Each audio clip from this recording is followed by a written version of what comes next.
Lakle lakle Inspector Tayay Tayay Tayay Ahan mamaktada Inspector Tayay tabiri basingu James Hagu jamna taramlok chobolo ina nai koknona khurumjari Inspector Tayay sandokchari ba taka kasina miyam da crime gi awareness amadi imung manungi thogalon chanaron afafata kaya marum naina dunu miyam da paudamjari afaba sing loksin biu fatabadi nakanda thambi ngasisu kodona lakjari Inspector Tayay lising amaga chani ge yankai shuba tangka ngasigi tangka asigi mami kadaida chenga karigi damuta kadaida sengeni haina kon ngasigi tangka gasi tabisi lanthok chari afaba loksin minasi fatabana kanda thaminasi kadaida chenga taruk shuba tangka lo marupsa ekoi mai pakta biya davani ekoi ne karigu mahta ki mathang samai thirobadi ekoi mi chatloina thig chachi kaya am phaw mi no ne sibo noina wa oina dung ngang na da lei do kai suna ta tumit kangum sibo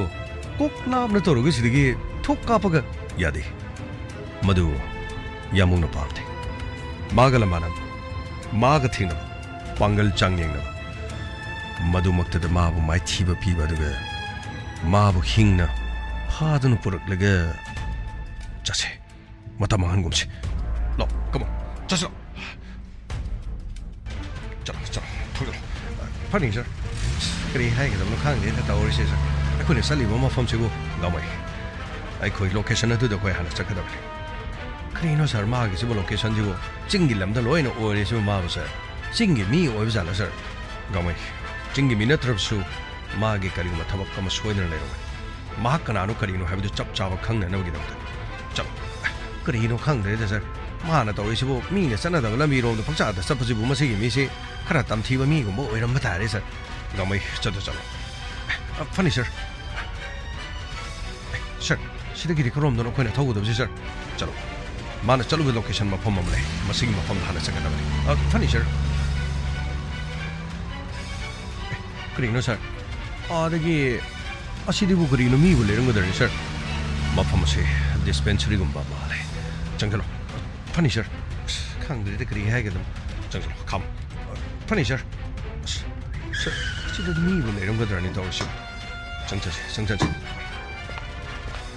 Sir, mi this the amount of labor man did sir. Yani, changchalo, aduga. Mi le brand of funny sir. Sibo mi le bro. Yaragadi kana le bibno. Mi mapanda mota thupiro. Karino mi mata uzage.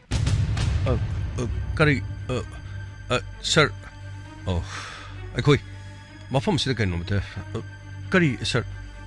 Mafam sida thongamba. Sir. Thongamba di kana Oh, som thongamba khambide. Thongamba haisibo ngahaki mamangda mafam asida location oidunu lekhiba thongamba adong khambide. Sir, kari aikoi da sing bhabi. Thongamba mafam asida lagliba si kari marang. Sir, ma atopa sum yengba khotpa lakpa mafam asi. Sir, amda janga yeng. Sir, kari no hekta changjam biju sir. Kari no. Aku ni sambil tinggi sikit. Gamai, sir, Changjal, Rahul, Changjal, Santos, Bimo, kasih ngasi matang changi yo. Sir, kari ni yang bidu. Aku ida jadi bersih. Aku ida pan pig. Masih makata na aku ida pan berpirag lebih dong shop boiro. Sir, apa tu? Ingon dah biru. Sir,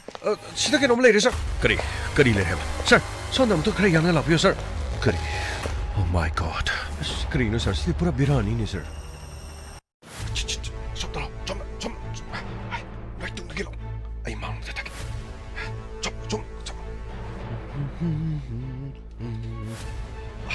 Amuk tu ngai biko. Kana.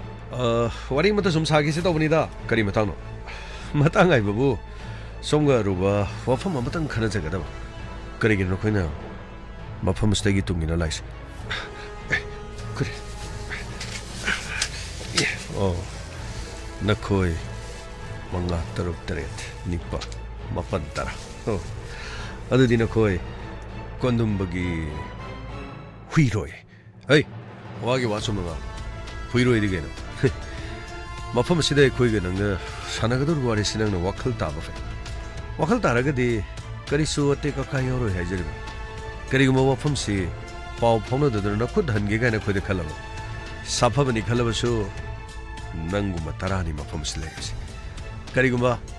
अखोई अनिंगवा पामसली gate पतारगदी केदोदेबा हा करि हे संगो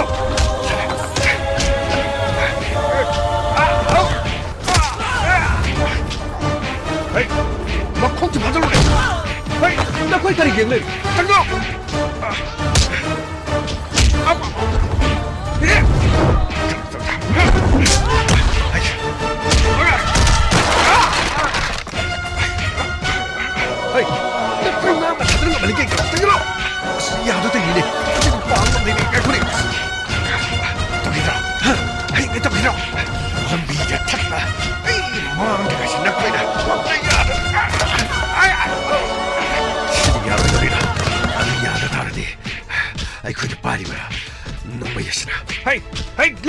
Lepo harga.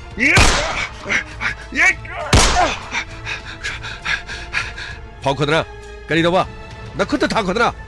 봐줘 먹콩 먹거리 싶은 저러가 가리 스탑거라 시대기들은 거의 다 뿌르가 가리 또 그리 해보다는 칸 야너 파우키다네 너를 내려보디는 그때 바리브 쿨라이도 막하다 타모 그리 해봐 너 그때 바리브 쿨라이도 막하다 타모 해봐 쿨라이 쓰기 못 봐나 넌 거의 구둠 잘래 하우직티 가리 떠오래 하이 시바이 토리 시바이 하이 랭으로 랭라버디나 꼭시는 놈의 신갑다가 머펌머시는 하나가 징탁바시기 징카드 인터넷마다 그리슈 강물가 봐. 들어. 누가 이거 봐오 시에 못했단 게. 골드링 잘해. 아이, 할로. 이다오, 그리래. 이다오 삼자이. 누가 이거 봐오 레리네. ꯆꯠꯈꯤꯕ ꯊꯕꯛꯇꯨ ꯃꯥꯏ ꯄꯥꯛꯂꯕꯅꯤꯅꯦ ꯏꯇꯥꯎ ꯃꯈꯥ ꯇꯥꯕꯗꯤ ꯀꯔꯤ ꯇꯧꯒꯅꯤ ꯃꯈꯥ ꯇꯥꯕ ꯍꯩꯕꯕꯨ ꯃꯍꯥꯛꯅ ꯅꯍꯥꯟ ꯃꯈꯩ ꯑꯩꯈꯣꯏꯒꯤ ꯌꯨꯝ ꯀꯩ ꯃꯩ ꯊꯥꯅꯅꯕ ꯍꯣꯠꯅꯈꯤꯕ ꯑꯗꯨꯒ ꯃꯥꯡꯈꯤꯕ ꯒꯥꯔꯤꯁꯤꯡ ꯄꯨꯝꯅꯃꯛꯁꯤꯡ ꯑꯗꯨ ꯃꯥ ꯃꯁꯥꯗꯒꯤ ꯐꯨꯒꯠꯄ ꯇꯥꯔꯦꯗꯅ ꯃꯊꯧꯅꯥ ꯂꯩꯕ ꯃꯔꯤꯡꯖꯦꯜ ꯂꯩꯕ ꯃꯥꯒꯤ ꯃꯔꯝꯁꯨ ꯅꯠꯇꯕ ꯃꯥꯅ ꯃꯐꯝ ꯑꯗꯨꯗ ꯂꯥꯛꯂꯒ ꯃꯍꯥꯛ ꯑꯐꯥꯎ ꯁꯥꯕ ꯃꯍꯥꯛ ꯃꯉꯥꯏꯔꯦ ꯍꯥꯏꯗꯨꯅ ꯇꯧꯕꯗꯨ ꯍꯧꯖꯤꯛꯇꯤ ꯃꯉꯛ ꯊꯨꯗꯦꯛꯄ ꯇꯥꯔꯦꯗꯅ ꯏꯇꯥꯎ ꯑꯩꯈꯣꯏꯒꯤ ꯃꯐꯝ ꯑꯗꯨꯗ ꯂꯦꯡꯗꯅ ꯂꯩ ꯑꯩꯈꯣꯏꯒꯤ ꯑꯉꯥꯡꯁꯤꯡꯅ ꯃꯥꯏ ꯄꯥꯛꯂꯦ ꯍꯟꯗꯛꯀꯤ ꯑꯩꯈꯣꯏꯒꯤ ꯊꯧꯅꯥ ꯐꯔꯕ ꯃꯈꯣꯏ ꯇꯔꯥꯕꯗꯨ ꯑꯩꯅ ꯃꯈꯣꯏꯕꯨꯗꯤ ꯋꯥꯠꯄꯤꯒꯅꯤ ꯍꯥꯏꯈ꯭ꯔꯕꯅꯤ ꯐꯅꯤ ꯏꯇꯥꯎ ꯑꯗꯨꯗꯤ ꯃꯐꯝ ꯑꯗꯨꯗ ꯏꯇꯥꯎ ꯏꯇꯥꯎ ꯕꯥꯕꯨꯁꯨ ꯄꯥꯎ ꯑꯁꯤ ꯈꯔ ꯑꯃꯨꯛ ꯇꯞꯄꯤꯌꯨ ꯃꯥꯗꯤ ꯒꯨꯋꯥꯍꯥꯇꯤꯗ ꯊꯕꯛ ꯑꯃ ꯆꯠꯀꯅꯤ ꯍꯥꯏꯗꯨꯅ ꯆꯠꯈ꯭ꯔꯤ ꯑꯗꯨꯕꯨ ꯃꯍꯥꯛ ꯁꯣꯏꯗꯅ ꯂꯥꯛꯀꯅꯤ ꯀꯔꯤꯅꯣꯅꯦ ꯃꯗꯨ ꯑꯩꯅ ꯐꯣꯟ ꯇꯧꯕꯗ ꯅꯣꯠ ꯔꯤꯆꯦꯕꯜ ꯂꯩꯌꯦꯗꯤ ꯃꯥꯗꯤ ꯑꯥꯎꯠ ꯑꯣꯐ ꯁ꯭ꯇꯦꯁꯟ ꯑꯣ ꯄ꯭ꯂꯦꯟ ꯇꯣꯡꯂꯤꯉꯩ ꯃꯅꯨꯡ ꯑꯣꯏꯔꯝꯕ ꯇꯥꯔꯦꯅ ꯐꯔꯦ ꯑꯗꯨꯗꯤ ꯏꯇꯥꯎꯅ ꯄꯥꯎꯁꯤ ꯈꯔ ꯇꯝꯕꯤꯔꯣ ꯑꯗꯨꯒ ꯃꯈꯥ ꯇꯥꯕꯗꯤ ꯃꯥ ꯊꯣꯛꯂꯛꯂꯒ ꯃꯥꯒꯤ ꯁꯔꯨꯛ ꯈꯥꯛꯈꯤꯅꯤ ꯍꯥꯏꯗꯅ ꯈꯔꯁꯨ ꯇꯝꯕꯤꯌꯨ ꯏꯇꯥꯎ ꯑꯗꯨꯗꯤ ꯃꯐꯝ ꯑꯗꯨꯗ ꯑꯩꯈꯣꯏ ꯊꯦꯡꯅꯅꯕ ꯐꯔꯦ ꯏꯇꯥꯎ ꯈꯔ ꯆꯦꯛꯁꯤꯟꯃꯤꯟꯅꯁꯤ ꯑꯗꯨꯒ ꯄꯨꯂꯤꯁ ꯏꯟꯁꯄꯦꯛꯇꯔ ꯃꯗꯨꯒꯤꯗꯤ ꯀꯔꯤꯁꯨ ꯈꯜꯂꯨꯅꯨꯗ ꯑꯩꯅ ꯃꯥꯗꯤ ꯆꯞ ꯆꯥꯅ ꯊꯦꯡꯅꯒꯅꯤ ꯏꯇꯥꯎ ꯆꯞ ꯆꯥꯅ ꯊꯦꯡꯅꯈꯤꯕꯗꯤ ꯌꯥꯏ ꯃꯍꯥꯛ ꯃꯈꯣꯏꯒꯤ ꯑꯁꯣꯝꯒꯤ ꯐꯦꯚꯔꯗ ꯂꯩꯕ ꯃꯥꯜꯂꯤ ꯑꯗꯨꯒ ꯏꯇꯥꯎ ꯑꯩꯈꯣꯏꯒꯤ ꯌꯨꯝ ꯃꯩ ꯊꯥꯈꯤꯕꯗ ꯆꯥꯛꯈꯤꯕ ꯄꯣꯠꯂꯝꯁꯤꯡ ꯃꯉꯣꯟꯗꯒꯤ ꯑꯩꯈꯣꯏꯅ ꯐꯨꯀꯠꯇꯨꯅ ꯁꯤꯡꯒꯟꯕ ꯍꯥꯏꯕꯁꯤ ꯑꯣꯏꯊꯣꯛꯀꯗꯕ ꯃꯥꯟꯗꯦ ꯃꯗꯨ ꯅꯠꯇ꯭ꯔꯒꯅ ꯇꯥꯏꯕꯪ ꯄꯥꯟ ꯑꯁꯤꯗꯒꯤ ꯃꯍꯥꯛ ꯊꯥꯗꯣꯛꯈꯤꯕ ꯇꯥꯕꯅꯤ ꯕ꯭ꯔꯤꯟꯗꯥꯕꯟ ꯄ꯭ꯔꯥꯞꯇꯤ ꯑꯣꯏꯔꯒ ꯁ꯭ꯔꯤꯙꯥꯝ ꯕ꯭ꯔꯤꯟꯗꯥꯕꯟꯗ ꯄꯣꯊꯥꯔꯒ ꯂꯩꯖꯅꯤꯗ ꯑꯗꯨꯒꯤꯗꯣ ꯑꯩꯈꯣꯏ ꯈꯔ ꯆꯦꯛꯁꯤꯟꯁꯤ ꯄꯨꯂꯤꯁꯇꯣ ꯑꯔꯥꯏꯕ ꯃꯤꯑꯣꯏ ꯅꯠꯇꯦ ꯃꯍꯥꯛ ꯑꯩꯈꯣꯏꯒ ꯁꯤꯡꯅꯕ ꯍꯥꯏꯕꯁꯨ ꯑꯔꯥꯏꯕ ꯑꯣꯏꯔꯣꯏ ꯁꯤꯡꯅꯕ ꯁꯤꯡꯅꯗꯕꯒꯤꯗꯤ ꯇꯣꯛꯈ꯭ꯔꯁꯤ ꯃꯍꯥꯛꯅ ꯑꯩꯈꯣꯏꯗ ꯀꯔꯤ ꯇꯧꯕ ꯉꯝꯒꯗꯧꯔꯤꯅꯣ ꯑꯩꯈꯣꯏ evidence madu thamdraga lore pomnamakti araibani haijariba pare adudi chap chabada mahakna thabak adu pangthoi habagi evidence punamak du lahoraga tangai phadana haying ekhoi khutagi na thokiba natraga police na kankiba leirabasu chap chaba mahana thabak adu chathabani haibagi khudam sangdam lahubuna mani madu mangni khoina tawgadoribasi itaw matam manghalagumsi itaw su thengna na batawsi ꯑꯩꯁꯨ ꯃꯐꯝ ꯑꯗꯨꯗ ꯆꯠꯅꯤꯡꯕꯅ ꯏꯁꯥꯁꯦ ꯈꯨꯠꯁꯥ ꯄ꯭ꯔꯣꯛ ꯄ꯭ꯔꯣꯛ ꯊꯦꯛꯂꯕꯅꯤ ꯑꯗꯨꯒ ꯃꯐꯝ ꯑꯗꯨꯗ ꯊꯧꯅꯥ ꯐꯕ ꯃꯍꯥꯛꯄꯨ ꯊꯦꯡꯅꯔꯒ ꯆꯞ ꯆꯥꯕ ꯑꯩꯈꯣꯏꯗ ꯃꯍꯥꯛꯅ ꯁꯤꯡꯅꯕꯒꯤꯗꯃꯛ ꯇꯥꯎ ꯑꯩ ꯊꯝꯃꯒꯦ ꯑꯗꯨꯗꯤ ꯐꯔꯦ ꯇꯥꯎ ꯑꯗꯨꯗꯤ ꯑꯩ ꯑꯃꯨꯛ ꯄꯥꯎ ꯐꯥꯎꯖꯔꯒꯦ ꯐꯔꯦ ꯇꯥꯎ ꯑꯊꯨꯕ ꯃꯇꯝꯗ ꯃꯐꯝ ꯑꯗꯨꯗ ꯊꯦꯡꯅꯔꯁꯤ ꯈꯪꯒꯅꯤꯗꯅ ꯅꯔꯤꯜ ꯂꯩꯕ 시대기디 나방간 푸너막 부독들의 능 호너리버도 리엠부터 하거도리 해보시 강한 메타버니더라 이행부터 하래더라 고놈 마이가 나노 해보도 딱부터 하래더라 여보 에이 까리다오래 여보기 송이 팜하우스도 아두기 마펌도 폴리스 라미 해리 까리 폴리스 라이디 까리게 마두기 마람디 강데 여보 마코이는 파키바 미오이 홈도기 마친 한가가 나한 통도 어두도 마이 타바 야우르 버싱어도 폴리스는 마탕 파그래더라 까리 해봐 폴리스는 마코이 마탕 파그래봐 여보 마코이 루이는 파그래 아두가 아이고 뒤리버디 까리게 여보 통도 어두도 야몽 제네 해보시 마코이는 하이런 거더 말리 까리 니네 마차싱도 아이는 마티봉 비자들 타이도 아이 밍빠나브라우 하 나티 아이 각다 티브라 나트라가 바부 아마디 삼자이부쇼 마두디 칸드레 폴리스키 타방니나 뭐코이니도 소이드르 티름바예 야모 아두디 코이 동아나 엔티 세페트리 벨마 나트라가 코이 까리노 통당아마 에이 까리기 엔티 세페트리 벨로 까리기 로고더노 코이네 까리 란케버게 미나이 마차싱도로 하이절라가 폴리스네 타 타자바 야브로 짭짭의 비덴스 부톡더네 야브로 코이네 뭐코이 파워 하이나 코이기 찐나 하이브데디 파드라가 미나이 마차싱도 파라가 코이 파바 야브로 에이 마루 모알로게 저로 에이 요길도 가로 마두가 폴리스나 이거 항감이 하이드나 따모 파니가 뭐 일리 kaya ada ningai dena tumin ili ini kau risibo namu thadra bro ili thasana ai naksa lepa misibo kari no to risibo ai nangina na tala ai bo aragun angang singdi kadai da sakrabuge makoi loina lekibani kaino nama kai lo ribadi kadai da lerubuge ai tabak ni yada bagin ngasidi ai halak labane yeng ai karimata soinga ba yaudra yeng masi punamakse ai gi marup thongmana achokba mateng pangmadagi yeng thongmadi kadai sakre masu laikibani madi masi madi yum thado sakibadagi karige kadawari yum thado sakreba mana igi punchi bukan biribani nati mahak liramdrabadi mana ni mafam sida pamnamak mateng pangliban nahana yumasdagi thadokibadagi mahak yumasida laki aduga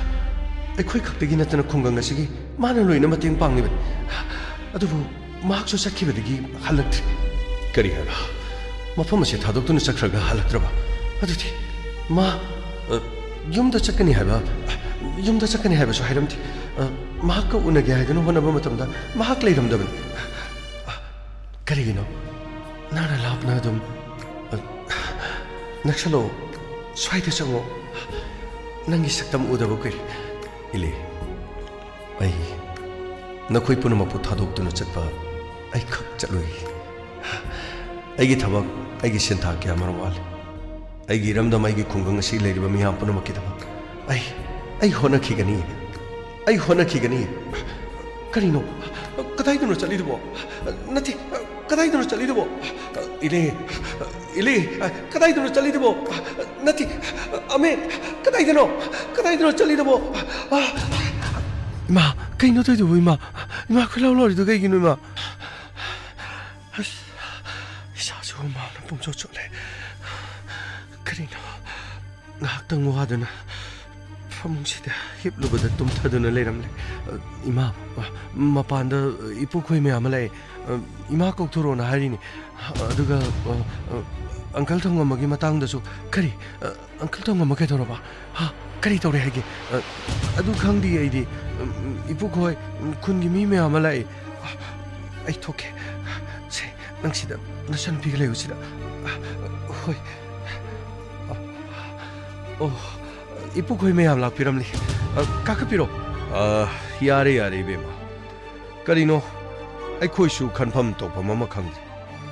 amit na amuk mafam sidagi chatkhraga thi khangdi haidana amuk tonari ngasida mo nati thongam buduna amuk khadai de chatkribano ibema magi phone du buna khoi toroga yengbra kari magi phone do ai ngasai digi toraman phone do no ichebal haidana adumak laikre adudi police न मागी phone number लौखिबदुदी माबु थीद्रबजान नत्रगा Nitin हेबेमा अखोइने सिंगनरिबसी नंगी न पुरुइबसु हलखिद्रे थौंगंबसु मो हलखिदब तारदी इबेमा थबकसि लुरकदौ खुंगंग असिदा फब थबक तौबा मते यारोइदोरिन हे मफम असिदा फब थबक तौबा मिबु येकनबनि हाइना लौरगा अममम तोइना माहन्नबगी थबक तौरब्रा हाइबसि चिंगनब लैरबनिने Ipoh मधु आइसु यामना पाखले अमिचु हलखिद्रे थौंगंबसु मो हलखिद्रबदी वाफम असि तराइना लौबा यारोइदोरि पुलिस तुगी नंबर सोइंगोंदा लैरे इंस्पेक्टर दु कॉल तौरगा करीनो खरा हंगदबदी यारो खुलंगाक्लिबनि हायदने कोइना मफम असिदा खुलंगाक्तुना लैरे अदुगा थबक सिन सुंगदबना पुरुइबदुना युमदा हलक्त्रे सिदैदा थबक इंखांग खरा यावरंबा थौंगंबदुना मो नति मागी मयुम अदुगा इमुंग मनु थौदोक फिबम मसे हंगोइरकपदगी युमदा लैरगे हाइना लैखरबा लैखेबो ओइरगसु असेंबो म खंगनदि फैदिना कोइबेमा तदा मसे याम कना चिंगनरे मफमसिदा कोइ अमिचु हलखिद्रे अदुगा मु थौंगंबसु हलखिद्रदि खुनसिदगी मिसिंग मपान चखिबदा अममम अनि फजन दना मसे पुलिसता फजना कोइ वाकलौददि याररोइदा थौंगंबसु हलक्त्रे ओजिक लोरिबो फिबमसिदा मु अमिचु हलक्त्रिंग चरकसिदा खुनसिदगी मिमतो मपान थोकपो ngamnaro मसे पुनमक्सि कोन्दुमगी मागी प्लान नतरा कनामते गोर मवादी ngang अदुगा थिकादा समझाय अफब मी नथि माना तोबो थबकसिंगदा थोंग साबा फावबदा माना सारम थोंग निंगायदना तुरेन बुद लोइना काइखिबै वा लेरम स्कूल सारम कया स्कूल निंगारक्तर ngang कया सोखिबै वादी लेरम माना करिय फब थबक तौनिगी मफम मसिदा कैसेन सानि गायना कथेन सारबदे हारुनो हायें कथेन सारगा मी पुनमक नंदना हाटकदोरिबनि कनाना खंगनि माना कथेन दु साबा मतमदा खुदोंग चानरबा लौथोगा मादि अतोपा आकाश बिल लौथोगने असेल फंगगा लोइरेना मखोइदि तौगदबा मी माले अफब थबक तौगदो मादिदा चाचा नखोइना हारिबदु चुम माक अफब मी नथि पोलिबा मखोइ अहुमक अफब मते याउदि अदुबु पुलिसता वाफम मसि मेक सेंगना तम तारेदना मफम मसिदगी थौंगंबसु हलक्त्रबनिना थौंगंबगी फोन न कदिगिनो फोन चत्ति हारिबसिबु नत्ति माबु हे तराई मखोइना ngamgadrene अहिदी थाजबदी वालिदा परेदुबु हंगब तारे सर असिदा पुलिस लापुर कइनो करी काम करी पुलिस लाइदे सर करी ले जानो आई कोने सको थबक साहेब यादिको फरे सर वरो बिबियादी अमुता सर अमुता वरी हम तब साना जाओगे करी ले जानो वरो बिबियादी सरबु हुजी कदोंदा चपिगदबन आई इसागी ओबे थबम खुचके दो करी थबनो खंजबा यागल इंस्पेक्टर नीमना सप थबक मसागी पर्सनल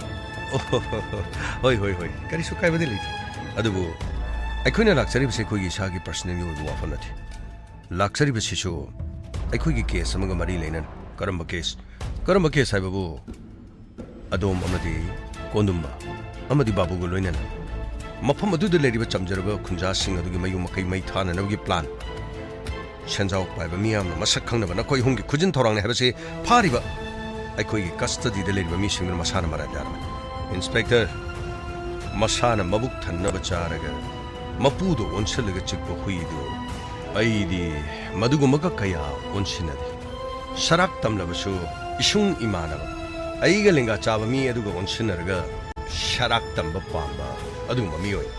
अइगा लेंग मानदबा मी दे खक ओनसिनदे इंस्पेक्टर हो अदुरबदी खुंगंगी प्रजा मयाम ओनसिलिबदुना कना ओनसिनरिबा नति खुंगंगी लेरिबा प्रजा मयाम दुगदी सोंगा लेंग मानबिब्रो सोमदि सेंजाव पाइबनि ठिकादार पुनमक सिंग अदु खुंजा सिंग ओनसिन मिनरिसि खुंजा मयाम दुगी अपुनबदुगा पुन्नो ओनसिनरगा लेंग मानरिसिरो इंस्पेक्टर आइने चलिबा लंबीदे थलगा इंगोदा पनबा बिगनो नाना पामलिबसि करिनो अखोइना पामलिबा हाइबबु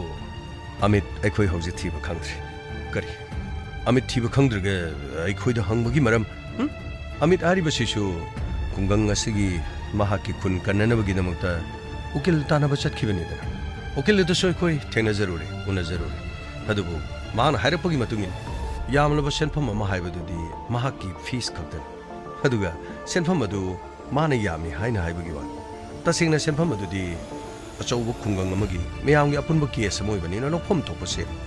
शेल अदुगिदमक महाक मकोक ngauduna mahak phamtaki adubu shel lorgani haina satkhibadagi amit amuk hana yumda sulakidi okil adugi manakta sulakidi ngasi phawbu mahak ki phone switch off toki mahak ki last location chu mahak ki gari phangiba adudagi panglap laptan oiki inspector wafam aduga iga kari mari leina bage yamna leina baduna ne aina hangjari bagi maramas inspector chap chaba evidence leraga ai thakta na hangna tongwe toya aduga nangna chingnaba leirabadi court gi che tharaktuna aibu nakhuna sumon thadana ko bose maram chadana ingonda kian khangan ma pigno chap chana khoju police kari no aduga ain kari no habi chap chana khangmani aduga maram chadana masana mayumdagi thokraga hanjalaktaba mi amabu ai khoida onsilaga tainaba aduga lekai lamdo masigi mang kiba mi khudimak ai khoina ni haiga doribro ha ai khoige yengna khibani haidana mang kiba tamda ai khoida taina ga doribro madudi masana tabani thikadar sai kari maramgi daba haibiu kari maramgi daba tro ai khoida taina ga dorshi kari maramgi daba tro adomna haramadai thongambana punamakshi shinmani haina madudi ai khoina haibadudi madudi mayekna larab makhoigi khungang adu mai tharu bagi ai khoina ni haiduna kari haiba mafam adu mai tharu bagi nat tharu bagi haibadi mafam adu da meina mai tharu bagi mana moi khoida laman chingakpani haibadudi ai khoina haigibani dana adubu mafam adu mai chalubududi mahaki yawbanati mahaki yum mai chapkasu yawdana mahana kari damta dungi yum aduga dungi lanthum yamlaba thika gi gari mai amadu mai thaga doribana inspector na khangdaba kya lairi chap chana mara leba mibu dandi pina bhona be ai khoidi iral leitana iral season bigana chap chaba evidence hai babu thikadar sahib ai khoina faduna thamleba mi singoduna plan ase kondumba amadi thikadar samjai loina na babu no pangthokpan haibase makhoigi ya thangdegin haibase ai khoidi chap chan haibane madu punama makhoina mafam asida thabuk subagi shel khara wat kibagi sathok kibani hen kiba aduga lokthok pan hena kayar khana hanjan lokibadagi makhoigi sanpham khare khoina pide habagi warauduna thokiba mi ngatani on chilaga mathibong chaningai leitraga ai khoida badnam to ngatani aduga chap chana makhoina madugi proof piba ngamlabadi bai madu natrabadi landaba mi amada maran season bagi mathakda makhoigi mathakta defamation case thadana makhoibu thagnagani paradum nungari etikadar sai puramakse karama matamda logani karama matamda chagani karama matamda lemhangani kayam yam season naraga kayam yam phangongni haibagi hisab amaka kokta kholaga leibadana matam punamakta tholokadaba apapata ji hoto ga thambajani wahi khudimaki ngangbiri wafam inspector mafam asai thongal nang ngangba yaba mafam adunati mase nangi police station nangi mafam adunate adu erabasu thikadar sahib mara leba mi badi masagi mangak samda thori thuraga mayumdagi soro chingaga puwa yabagi haktudi police department dale karigumba chap chaba evidence amadi aingi matungina chairak phangingai oirubari madu punamak namthang mara leitaba mi bo karigi chirak pigadorba nangna ibu phaning labasu ai gi ukil kaugani kaubiu babushu guwahati de lei haibani mahaksu phau jarabani mi amana maral siraglibani na chumaran dudi court thengna batare dana adubu siragliba maral dudi lali na taga chumi haibadudi adomna dum haina biro yaragadi police station da yangna labiyo kari police station da yangna labiyo kari maram gidama ai khoina phari ba mi singa dugi machendagi haragliba wafam singa dugi dama aduna tabatarbadi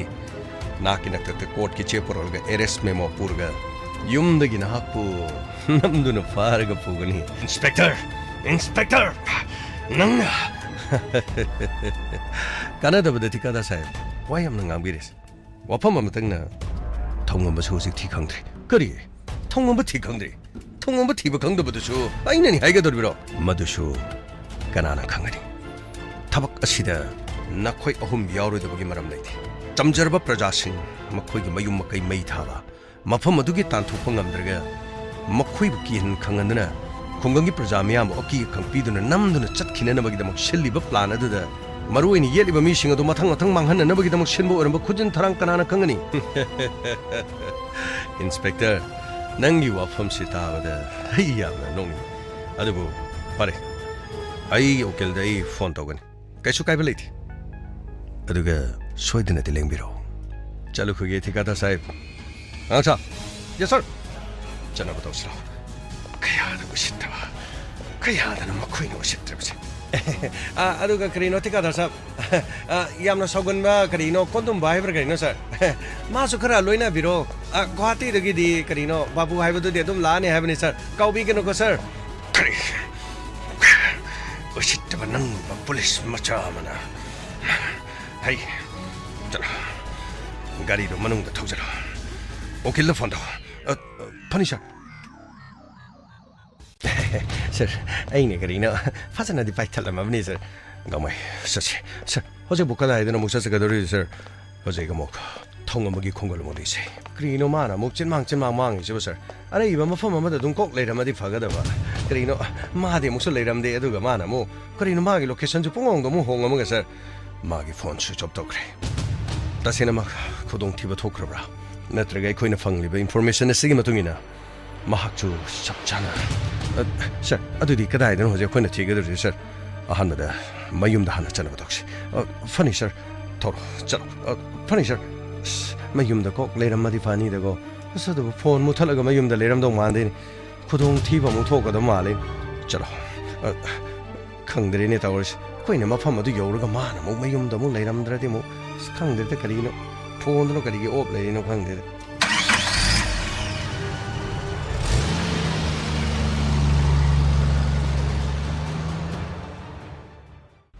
kari heba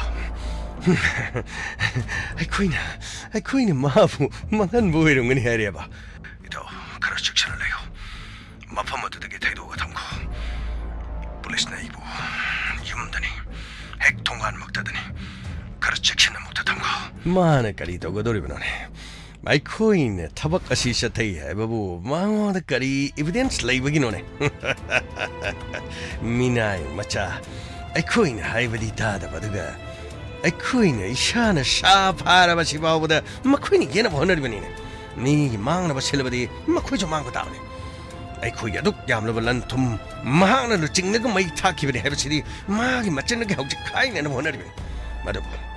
kayar khana phure kayar khana wale ma gi machan ga thau ko chi ma hang na thon man hai ba do kani ma tha hi ga tri ni thaw marin kha ba mini ma ke dong da hai ro loi 막 보호자우지로 신기바 아이콘이 아키라이 하우지 땅아이 파다는 police 네 코이드 찍나 발레르바니나 아이코이 액티비티 코이기 like from my 코이 location 부나막 마코이네 네이나라키니 이다오 카라 섹션 레요 바부 슈고 하티데기 고 토크레디 땅아이 파다는 police station 네 샤몬 타락도네 코이 락타바야디 해부가 파마라리 마드가 아이코이네 카리 하이가니 카리 쿵가니 카리 토군 해부도 아이 오킬가 칸나 타나리 이다오 슈 마두기디 카리 슈 칼루나다 아이냐 부나마 파나 바돔 실리 마네 카리 토그니게 이도 아라이브나 데 인스펙터 데 카리고 마카라티 쇼에드나 도로가니 토도시게 마땅다 아밋 바슈 부살라리 아밋 아이코이나 망한 마니 하이나 하이르리 그리게 아밋 아이코이나 망한 마니 하이바 아밋티 마사나 망자바니 마사나 망카가 아이코이데 다이나마기 마람 통마마기 마람과 분철가니 티라기 바세 그리 해봐 통마마가 분철가 이도 아이나 하이자리 바세니 마파마드다 잡파마탐다 야라가니 폰 못하라가 잡이요 마파마드다 폰마다 액티브 보이비나 잘리바 마파마드다 하나 막 레름라서 아토파 마파마가 태도고요 아토파 마파마마다 태도고 마탐다 마파마드다 레리마 앙싱어도 마코이 폰에도 스위치 업 돌아가 아도 막 타만비요 넘버 마타 마파마드 액티브 핸비기나 땅아이 파드나 아노고 폰 아노고 심 마시오네 시즌에 가답니다 아두나 들어버디 카직타데 코이 야리야리도 마두기디 카리슈 칸비런 아두고 바부는 혹지 버버 락트리스는 카리기 마두나 뭐 아이 코이 야우드네 야가도리브라 이도 마두기 쇼이는 바우 하이크라바니 보나막도 파나바 카나르시 파레 보나막 아이 코이 파나바 실라시 마가 마카리 슐레이타바 폴리스 인스펙터 아마 쇼이케 그때 따레드나 보나막도 이행바다레 또 아무크 손 하이자리 폰 스위치 업 도르가 마고 나비요 폰 아노바 나트르가나 하나기 폰싱 옵도비요 아 야레 또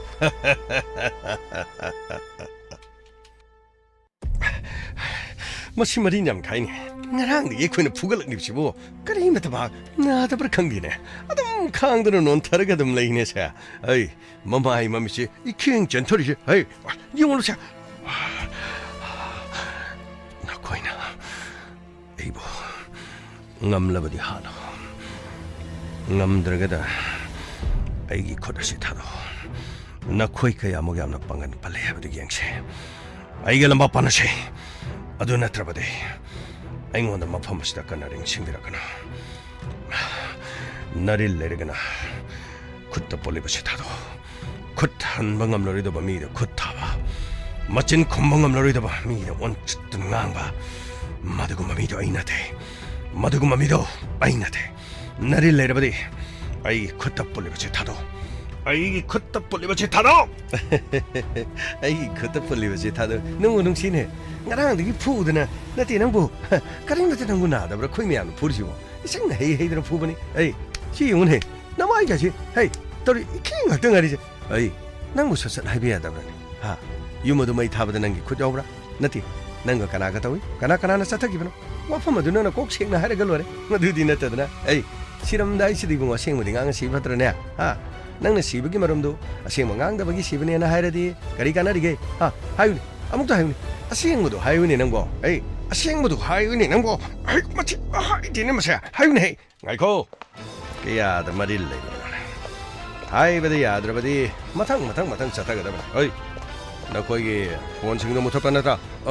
yamo phone di loina muthaje phone amata thaba yaroi aduga gari da nakoigi phone sing aduga no bosem lo yaro mafam si yamna yang hongdo gadabni yamo kari lerbagi ai jindak to khongno ai na haribachido fani yamo kada masak to moti chidali jari yamo ai nangdi na thongna yamna leina 시름다 이미 꽃바시들이 어시행으로 그런가 뭐야도 나디 낭이 나름 여보스나디 낭이 낭이 여보스나디 낭나 도기 암나 너를 레디바 낭나 통나 파리비도 그리기노 아 그리기노 마시빠나 막 아이 똑밤 똑바네 아이 똑밤 똑바 아이 빵 똑밤 똑바 탑 아두 빵 똑바네 아이 무두기데 못하는 거 시작해 파게냐 아 제일 캡한게 미나이 마사시리 제일 수팡다보다 나 빵은 부도 보면 그냥 넉넉 돌이고 에이 아빵마 아빵보라 봐줘 아이나 돌이다 건강하다기 프레자싱이 야이파나 나밖에 못하네 미양기다 못하네 미양기다 못도 시키버디 까리슈 타와이 파우 빠무디 타와이 파우 빠무디 필름 리라기 몽이네 아 에이 필름 리라들이 뻥야야 버기 와니 아생뭐 도구들이 아더버니네 nakoina narin phana chongtholuga nangi de mukna tung nang se kana le pirige kana kapini ngai lerige e apangba naril lerabade ai khut pollu thori ase thado ai kana no haibu maik sengna ta ke ai nak ai na kangi na pangan pai nang na thong na le adubu ai na no da phabo pharmapi kono moksing adu nangi ai phana nungai jo naning tamjo mafam masdige la na chat ai nangidamakte JCB poken kaya leuge tika togera natraga nungai gai fananang yum amasu sabirega nungai na hey nangi mung manungda chaba thogu wala so hayu aina mating pangine konuba nang narin lera bade khutcha amuktung thadolga nangi wahising thayo mikupta nangi kauriyedu chapkhairiga lekhairiga napun chiramang bangamba thongmane 통음아, 에이, 통음아. 에이, 넌니 나린도 야마바이. 넌원다 이거 바로마비. 에이, 나 하리바시 야오네. 넌아 야이 파르는 윤마마 사비르가 넌 루홍비. 어디가 넌 에이, 데 타박터. 에이, 코이나 하이브도 넌 타박터로바디 넌 넌아 야이 파보이겐. 마시나타나 넌게 토팔미레 룬헤. 그리 숙가나다바데 넌네. 에이, 그루리카이 파티 꼼티마라가도 가리도 그도리노네. nangi gai phana bahai basi nangni ining drabadi ai ahau basau hai be yad drabadi na thai du mang bata bani ne ha nang on de piri bo phar si aroi boin se yaw wa pham du ya bata drabadi nang bu kan ning thi jana nang bu ne ma pham mas de gi khong do la thang ke kadai de no nang le ni mo pham de le ga nangi de mok de khuin lo oi na ma ting pang ga ma si go phar si ya bata radi puna ma wa si lo sinasi mang ki ba mit adudi mang kre de 마두디 코이 머리 레네 폴리스는 온칠레게 코이도 묵다이네리 하드가 낭부소이 코이도 온칠레가 다이네리 낭니 야다바 따라바디 낭기 분치도 로이도 다바네 거나바 낭나 나릴 레바디 에이 폴리바 코다시 목당 타도 아드가 아이 까나노 하이도 마삭 쇼이드나 따가네 मदिका करी सुनत्तब नंगु मनेंगोद करी offer पीगदोरगा नंगी नखादा लेरगा अई हिंगदबगी शरो पुंसीसे थवाई असि मांगख्रबसु अई करीसु पामुबा लेते थवाई असि मांगख्रबसु पामुबा लेते अई करी यंगतले फो नुपासु फो फनिंगबो नंग करी है फुदलोने ममाई mummy थुगायरगा फगदा मखों मखोतो थुदियोने Hey, kali na nakoy na puli di yung din eh. Hey, mari mga tanggal ang pune. Makong makucho yung pawat. Tudik kong namdir ba kali ginaw? Ha? Pune! Yamba. Kali dore. Ha, kali dore. Yamba. Hoji kada pao pira kuda. Ikoy na lady mo mapam chingon chumda. Police chang kare di. Kali. Police chang kare ba. Chalo. Makong makucho pun chalaga. Machin mo mai. Loin pun chalo. Adiga. Chalo. Maning tamba na biya somda chako. Ma purga. मधुगा आईने मफमदो हारकनी मफमदो हाइदो फावनो खोय चिंगथक लोमदा पुखलगा थमा अदुगा आईने मफम हारकांदा पुरगलो मधुगा नखोय अनोबा phone सिंगसे पाइगदबनी आने गरीबा phone पाइबिया दे funny हो चलो करा चलो फनी होय कनाले यमो पुलिस लागलबसु मफम असे चिंगदना अमुता सेमसो फनी हो आई मपानदा थत्तनो वारी सनागे मफम से करीगुम चंगलबसु करीमत खंगनदनबा चिंगनदनबा फनिगबो आई मपान थोगला लेगे कयादा फत्रिबनोने आई लंबी दे मखोइने कयामो क्यामने यनिंग बजानोने येंग बतारे खंगनी ना कोई मफम सिदा लालगा आइंगोंद करी तौबु ngami habadu येंग बतारे दना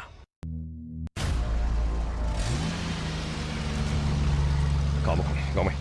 फनी सर करीना मखोइसिदि फैक्ट्री गुमा तौब्रा खंगदेनि मोइस फैक्ट्री सागदोरिब्रा खंगदेनि पैसा जों थोनो पाइब जानि को मखोइसे येंगसे इंस्पेक्टर करी लेरबगे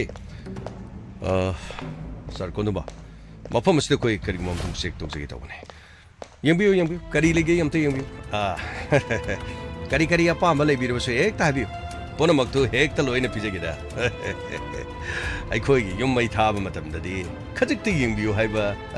याबीदबगी वानी अदुबु अखोगी माइकैदगिदी पुनमक्से हेक्ता पांगजगी हेक्ता हाइबियो मफम असिदा कना लेबिरिबो आइगी फैक्ट्री की मियोइसिंग लेबा ngaktaniदा अतोप कनासु लेबा नते हाइजरिबा सरकोनुबा थबक पुनमक हाइ सिंगना पांगथोलबसु पुलिस की खेत ताबा हाइबदि सोइदब अखोइना मफम अदुदा कौजबदु ngasiनि अदु मांगोइना नखोइना मफम सिदा लागलिबसे खंजे चिंगनबा लेबगी ओरंगन वारी सिगे अरोइबा सरो हायेंग अमुक पुंफम सिदा ताबिरसि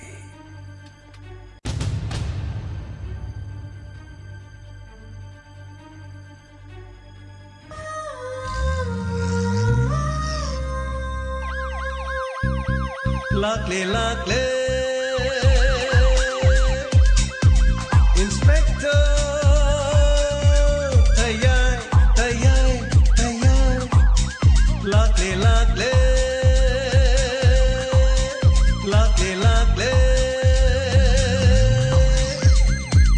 Inspector Tayai Uthanaba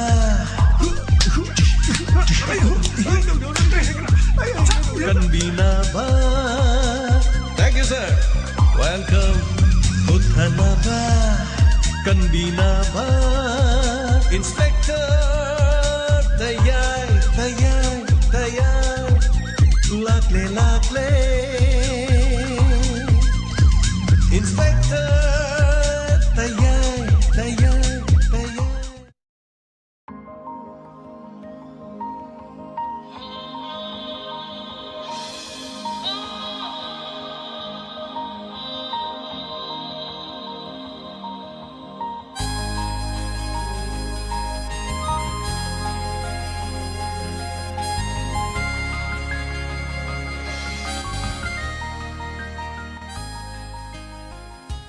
Hanana Takachari, Nasigi Inspector Tayai, Lising among Chaniga Yankai Shuba Tanka Tabiribasi. Tanka Gasiga Sharuka and Conformasim to the Mehamda, Kudol Tomzageta, Suba Tanka Naruba, Saruni Takachari Ponama, Tabiribasing.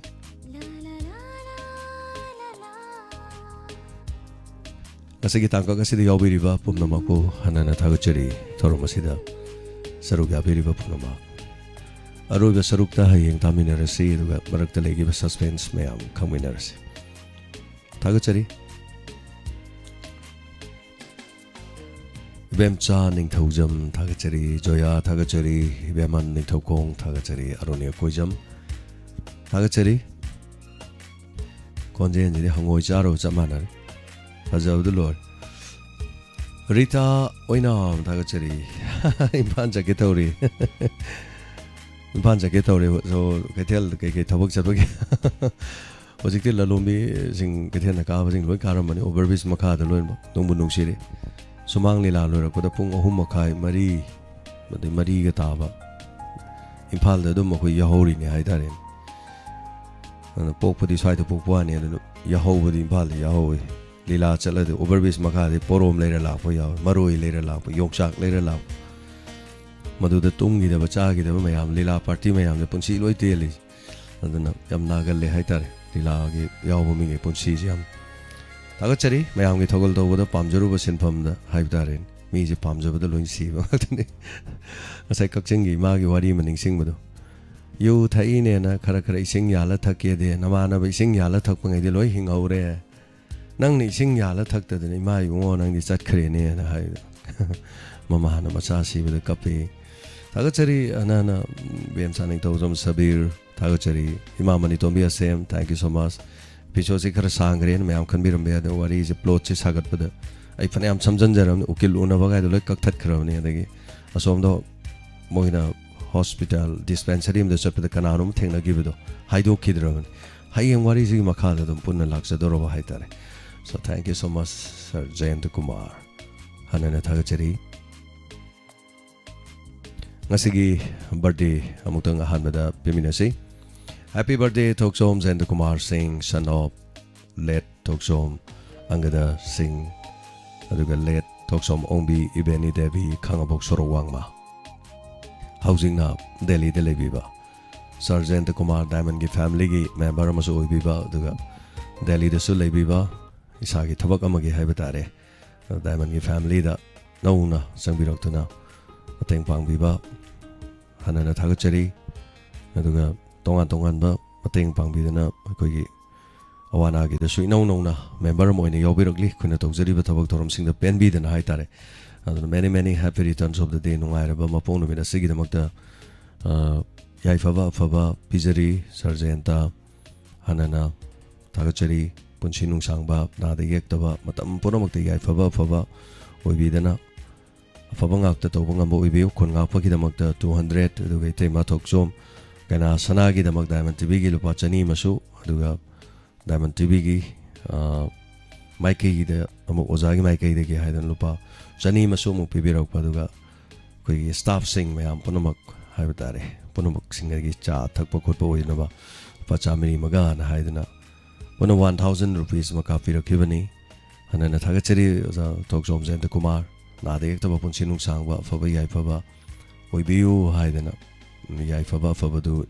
nizari hana happy birthday many happy returns of the day Oja Jayant Kumar thagachari hijam saroja thagachari nungai na taring ede loi khiba khangaude hoi mina nifu haiba je ekta khangaude hauki ekta mak adana thagachari joya sabir Ibemcha ningthaujam aduga bemola konsham thagachari hana aduga tabiri sing yaubiri punma message loina sengkhakre okay sila loitongbam thagachari ima bemola konsham thagachari sila loitong ase wari ta habda hujik wariba si hingbada kibama taionari faure na tapirakba thagachari hana yam punama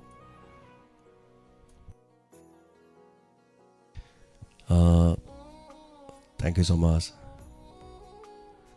Laima Tombi Konjengbam Yamno Nungai na tapirak Thagachari Angobi Sagolban Thagachari Punima Chingakam Thagachari Arun Hidam Thagachari Nungai na Pothabiu Winamindu Thagachari Wari Siparing Sumta Gibanangai Biba Mayam Tengma Power the Michatruk Hena Radio the Masing Langam the Nataviriba to Galambida a Hing Lake to Lebiri Maibel Sing Mayam Punamak Ikai Kumnazari Maibel Sing Punamak salute tawjari kungang kaya kaya ngakpidana yumda nungaina tunggadabado haiba tare sorokta tumdana lambida tumdana leibiriba kethel sangda leibiriba imaibel sing mayamgi yengaga thengba fawbada thoram sandokjaribani only wahong radio 90.0 na radio tainga nangana loi tunggrabani adana moi tungrena nokna jabana chadi kom aina haiba waje lana mu logini akoina sum thengna dum sandokjabadu ga koi pandamda 24 hour dum sandoknabagi pandamda lakjabani adana ayuki pung ni pandagina nipan makhaidagina leptana dumak sandokjabani dum pung ani fawba thagachari punamaksu lamdam sigi haiba tare leibiri ba mayam so mathang mathang sandoroksan hodo hoji fawde khoni kon kole haijaba thagachari loken laitunjum thagachari imamani tombi asem madam binodini thagachari ngasi wari kadai de chengani taruk suba nungai no wari se ekta loiba ngamde aduga loisan babudi ekta namloi loiba budi gai adubu kitang su drama ma yawbani na haitare aduga hayeng loigada basarungni hayeng khangminarasi tare suba tangkak phawbudi leiraba tangkak ni indom same ma thagachari aroi basaruk taninge na thapire aduga tombe nong tombam thagachari tari yamna fazei na tapirakpa kangabam romeo thagachari loi khrei ham chang romeo ngasi su loidre hayeng loirani soidena aduga oja jayendra kumar thagachari yamna fazei inspector te wari na tapirakpa thank you so much aduga sabitri paunam thagachari sir kadai da chengani taruk so saruk yamna fazei yamna nungai sir konum ase yamna fawi be na fawringe dum iladi nungai bane haitare taseng bodi film moi kari wai toroga sagala yengade mo nungai tawjan kondom bagai do mana saraga kholaga takhatna khotna tawr thagachari hanana sabir aduga loken loitongbam aduga takhel dagi promo tawrem thagachari yamna akhoi thorambo nungsibi ba takhel dagi yamna thagachari takhel dagi mi yamna tabidrasu masak maming thokna takhel dagi promo haide ta khange thagachari hijam saroja happy birthday tapire dina chandra ke sham thagachari aduga akhoi jamaruni birthday gi famagol pibire ibeman ning thokong thagachari hana na tangsigi tangkak panbirak pa aduga thagachari zoyana su famagol pibire imango bi thagachari aduga madam bemsa ning thokjam su famagol pibire sila loi tongbam ngasigi wari tanaba haina pung tara mathui ga minute nifuda thoina alarm thammini aduga tum thok lure singkhalaga dabi hojoidan मैम चाक पनि हाई तारे लाइबक थिबा हाइबा ताइ अदना अदम खितंग पुंगफम चप चाना ngasi खरा ngangkhana hoge ne yam kan honei adum allergy muk tawra ba hai tare allergy tor de hakti khan mada as angak pani adu so madam saroblan australia dagi dak popirak tana season nari ni adu cha ga di pung khai ma 45 minute mangi hai tare as aduna pura birani khunglai chuba adu tawri se aduna thagachari ima sakhiyuna ngasi live yaujare wari yam nuai je na takpirakpa thagachari khonjel yam improve oire na khangdi ma khonjel improve oire ra kari hoino ngasai gi iche sunita na haiba ngaksang ngangba sarbat manba keno doni thais phadi phai adu ngak tang thakpa da hai tare aduga kari muktrubi managa tespata ga hai tare Roshan thagachari loken laitonjam thagachari manitomi yomnam thagachari efamangon pibiri nam chilu gonmai thagachari sarngasi wari tangkok yanwa fazi takpirakpa madam tampasu yaura diwari hena nungai hoi matang ni sumo yaw leraga sum kena leibedu su nungai te marak tawjage hai tare ko thagachari brojasori takhel changmam sar wari yamna fazi aduga sing yangang haira long gul maris ilaichi tulsi khohi 30 gram minute full aga thakpiu ana okay phone phangdre na chalsu ana thagachari brother sorry mayam home remedies mayam takpire mathang sum yengjari ko ai dum yengjage thagachari gulmaris ka na du khosai de ga phangi jala khangti atai de phangasu thagachari sabidri pangnom thagachari sar thengba ahing da ta base yam nungai adu budi kotharaga chaba fadigom timing da chaba ga nongalaga muk chaba du ngaren noi adu manade hai tare ko mahau thank you so much thagachari pangai da jala lor isai thanda thagachaba da thank you so much anana thagachari bimala konsam sabir takel pramo ponamak thagachari jayendra kumar Oja Kangabam Romeo Tagachari Kolkata gi update tobirakhidre Kolkata gi do ngasai gi nupado adugi nupado gi maramda di khara leba maje hana kramai tormano pa police ki volunteer ori du kamai oibano ahamda makari oirami gan mai live stream ai loi thire loi phangam ne mai gi live stream je aduga kari oram ge maje hana hospital du ne ma chak thong mi mo oirame maje adu wari um ga sem ge gan su tormane adu update se ke su ka hena leitaba Principal do mupai de moi chena ba mari ma phai adu de hena ne to pa ke su leite moi kri kri injan na dum leire moi me am se aduna yemina rase thaga chari update lak boga crime update ngarang tha ba du su mi yam yeng bire singkunthra mo hena yeng ore yam nungai mayam na nong ni se khar ga yam yeng bira kan dai sem ba je interest ka lei ngasi ga thar mi lising mari manga ka geng adi nongala semning de aina ngasai wa hona jari min sabidrati tallena khara khara yamdra ju go lising kunthra mo ni phumu yang khai mu genga ba ador di khara interest le adu yengaktra di adum semba do dum tanjale hai tare ko adi kai no hai kan da wa na dum semme ba pau pa ba khot pa thijan ba report me am kho me de che da chena tra tre train pan irani de che do thamani bara bara barong pa ni editing to ni music hap ni everything photo mo hap ni ade kui ne change be am adu senga ba de mi thirwai ta bi de dum tanjalak pai dar aina sumai khale yam di yeng da ju lising kun no kun thra mi ngadi go nungti gi oina khara khara sum sem ge to ne so ndo hoji lan sok na ri bo kholi ba to ga si hoji nga si si to gre mi chonga hat khre so ma khre nga si bo ma su kap ki samai to ye tu to gi gan adu chabi nam leitra di thong do ta le thank you so much ta ga chari sum hona jara ke sum lan jinu juni ayam lan gi chai theng ne hai tare ta ga chari anana Breza Sorita Kalsambam Joya Indu Sila Punamak Takachari Yaubiri I Ming Pada by Orsunga Pigani Anana Combo Takachari Adum Yangzi and Tapiri Hoi Yangbiri Bakaragi doing Semzari Aduna I know it no manini Kalagadum Semzagi and the crime you is the aspect and a label act update my arms a pretty big to Ibeamzi and some Tamaga Puning Loxing over the Nida do Tamba crime Pazanatari Miduna a crime token Kasukalo as Masito was Yadi ko on a Kangmaduanid. Tagachari dum hona jara ke lotion jage ngasi da mutadi matang asida du 90.0 wa hong radio da tabiri ba ice com de yang biri ba pomna mak tongan platform de yang biri ba sing hona jara ke matang asi lotion jari 90.0 wa hong radio ke solution jari adu bu ice com da sandok jaba Diamond TV Elite TV loina na SK TV de sandok jaba Diamond TV de adu mak makhata na sandok sakhi gani meko khara ke tung de English movie ama mathang nongan ba faw badum thajaga dori bani afaba yai fabo iminarasi punamak biki wang support to biramo comment section the comment kharga pibiramo aduga dongi chat ifam de yauriba love sign ama thoise si love sign sida yam the reaction amani de pibiramo sumaina mi amamna reaction chamga su taragadi ekoi gi sida kari haitare